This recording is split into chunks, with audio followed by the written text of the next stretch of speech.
Hi hello అండి. ఈరోజు recipe వచ్చేసి నేను ఎగ్ పులావ్ చేశాను. దీని కాంబినేషన్ రైతా అండ్ బజ్జీ మిరపకాయలు ఉంటాయి కదా, వాటితో గ్రేవీ కర్రీ చేశాను. టేస్ట్ అనేది సూపర్గా వచ్చిందండి. చాలా బాగుంది. చాలా పొడి పొడిలాడుతూ బాగా వచ్చింది. రైస్ కూడా పిల్లలు కూడా బాగా తిన్నారు. దీన్ని ఎలా తయారు చేశాను ఏంటి అనేది నేను ఈ వీడియోలో చూపిస్తాను. దీన్ని తయారు చేసుకోవడానికి ముందుగా 4 eggs తీసుకొని వాటిని కుక్ చేసుకొని దానిపైన ఉన్న టెంకు తీసేసి ఇలా ఒక ప్లేట్లో తీసేసుకొని ఉప్పు కారం పసుపు అనేది నేను మ్యాగ్నేట్ చేసుకొని సైడ్కి పెట్టేసుకున్నానండి.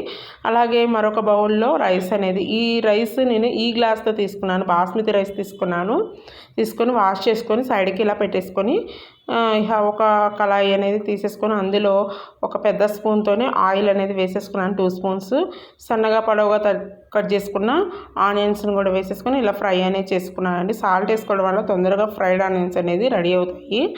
ఇలా ఫ్రై అయిపోతాయి, తొందరగానే క్రిస్పీగా ఉంటాయి. ఇట్లా వీటిని ఫ్రై అయిన తర్వాత సైడ్కి తీసేసుకున్నాను ఒక ప్లేట్లోకి. అదే కళాయిలో నేను హోల్ గరం మసాలా ఉంటుంది కదా, సాజీరా చెక్క లవంగం యాలకులు అన్నీ హోల్ గరం మసాలాని ఇందులో వేసేసుకొని లో టు మీడియం ఫ్లేమ్లో పెట్టుకొని ఫ్రై అనేది చేసేసుకున్నాను.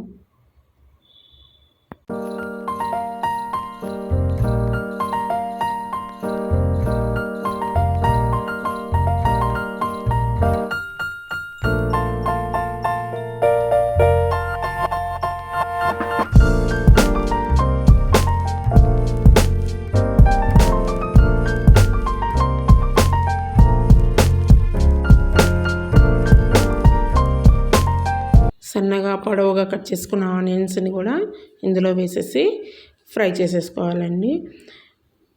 ఆనియన్స్ బాగా ఫ్రై అయ్యేదాకా కాకుండా మీడియం ఫ్రై అయితే సరిపోతుంది. ఇలా గరిటెతో తిప్పేసుకొని ఈ ఫ్రై అయిన తర్వాత కొంచెం మీడియం కుక్ అయిన తర్వాత ఆనియన్స్ని టమాటాస్ నేను 2 టమాటాస్ తీసుకొని సన్నగా కట్ చేసుకున్నానని వాటిని కూడా వీటిలో వేసేసి కొంచెం కుక్ అవ్వనివ్వాలి.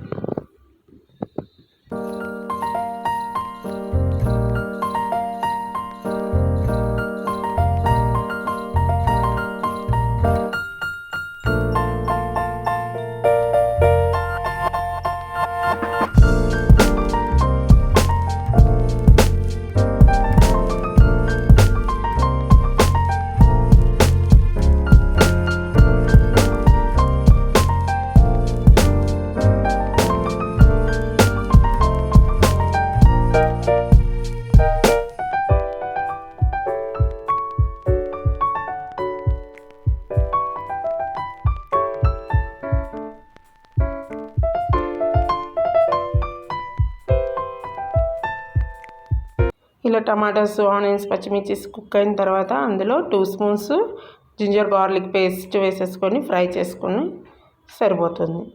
ఇట్లా బాగా పచ్చివాసన లేకుండా ఫ్రై చేసేసుకోవాలండి, బాగా మసాలాలన్నీ అటికి పట్టేలాగా.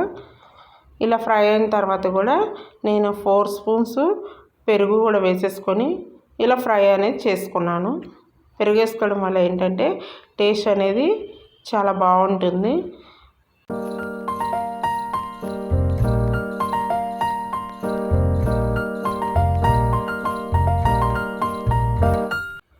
ఈ పెరుగు కూడా కుక్ అయిన వేసుకున్నాం కదా, కుక్ అయిన తర్వాత అందులో ధనియాల పౌడరు అలాగే గరం మసాలా పౌడర్ 1 స్పూన్ వేసుకొని మళ్ళీ గరిటెతో తిప్పేసుకొని ఇలా ఫ్రై చేసేసుకోవాలండి. లో టు మీడియం ఫ్లేమ్లో పెట్టుకొని చేసుకోవాలి, హై ఫ్లేమ్లో కాకుండా మాడిపోతుంది కదా.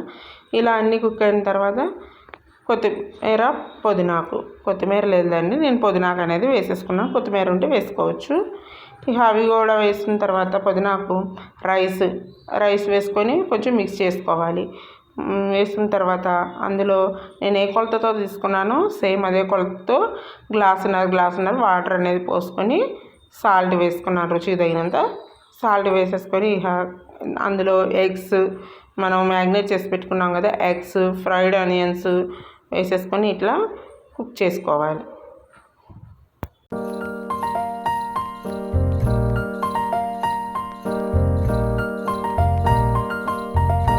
పులావ్ రెడీ అయిపోయింది. ఇట్లా ఒక ప్లేట్లో సర్వ్ చేసుకొని ఇట్లా గార్నిష్ చేసుకొని రైతా అలాగే గ్రేవీ వేసుకొని తింటే చాలా టేస్ట్ బాగుందండి. ఒకసారి మీరు కూడా ట్రై చేసి ఎలా ఉందో కామెంట్ చేయండి.